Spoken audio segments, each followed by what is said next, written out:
বিকেলে বা সন্ধ্যায় চায়ের আড্ডা আমরা প্রত্যেকেই দিই। আর সাথে যদি থাকে মুখরোচক কিছু, এবং সেটা যদি হয় খুব কম সময়ে এবং কম উপকরণে, তাহলে তো আর কোনো কথাই নেই।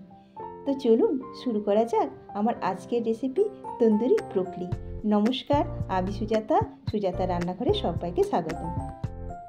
কিছুটা ব্রোকলি আমি গরম জলে ভাপিয়ে নেব 2 মিনিটের মতো।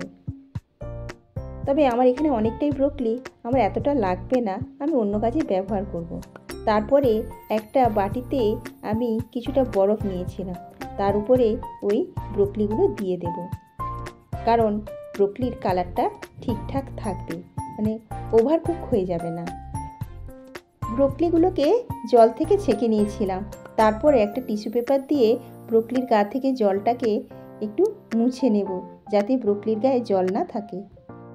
একটা বাটিতে নেব 3 চামচ টক দই, আর ওতে দিয়ে দেব কাঁচা লঙ্কা ও রসুন বাটা, আর ওতে দেব 1 চামচ হলুদের গুঁড়ো, 1/2 চামচ লঙ্কার গুঁড়ো,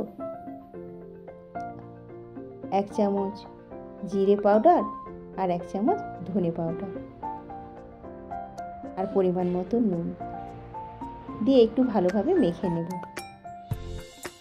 তারপরে ওর মধ্যে দিয়ে দেব 1 চামচ বেসন, দিয়ে আবারও ভালোভাবে মেখে নেব। তারপরে ওর মধ্যে দিয়ে দেব 1 টেবিল চামচ সর্ষের তেল, দিয়ে আবারও ওই ব্যাটারটিকে ভালোভাবে মেখে নেব। এবার ওর মধ্যে দিয়ে দেব একটা একটা করে ব্রোকলির গায়ে ভালো করে ওই ব্যাটারটা মাখিয়ে নেব। এবার গ্যাসের উপরে একটি তাওয়া বসিয়ে তার মধ্যে কিছুটা পরিমাণ তেল দিয়ে ওই ব্রোকলিগুলোকে এক এক করে ভাজতে দেব। এখানে কিন্তু খুব একটা বেশি তেল লাগবে না, শ্যালো ফ্রাই করব। তারপরে ব্রোকলিগুলোকে একটু খুন্তি দিয়ে আস্তে আস্তে করে তুলে নেব, উল্টে পাল্টে দেব।